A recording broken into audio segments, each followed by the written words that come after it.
ঈদে বাড়ি যাবো, হয়তো 2 দিন বা 3 দিন ছুটি পাবো। এখানে আমার কেউই নেই, আপাতত আমি একাই আছি। এটা যেমন ধরেন আমরা কোম্পানির হিসাবে ওয়াসার কাজ করি, ওখান থেকে করে দিছে 3 দিন।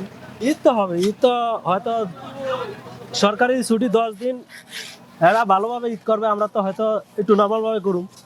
সরকারের চাওয়া আমাদের যে আমাদের পারিশ্রমিক সঠিকভাবে যেমন ধরেন দেওয়ার জন্য, আর সব সময় যেমন ধরেন একটা যে ভাতাটা আছে ওই ভাতাটা দেওয়ার জন্য সরকারের কাছে আবেদন করতেছি। আমাদের দেশে সরকারি চাকরিজীবী হলো মাত্র 15 লক্ষ।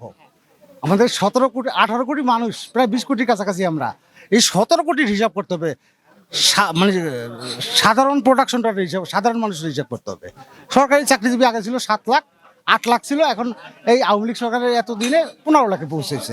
তো 15 লাখের হিসাব তো আপনি এই 17 কোটির সাথে মিলাইতে পারবেন না। ওনারা যদি 10 দিন কাজ না করে তাহলে আসলে আমাদের উপরে কি ধরনের ইফেক্ট পড়তে পারে আপনার কি মনে হয়? আমি তেমন কিছু দেখি না, এটা কোনো ইফেক্টের কিছু নেই। এটা আপনার মনে হচ্ছে? হ্যাঁ, মনে হচ্ছে যার যার জায়গায় যদি আমরা সক্রিয় থাকি, কাজ করি, মনে হয় না তেমন কোনো সমস্যা নেই।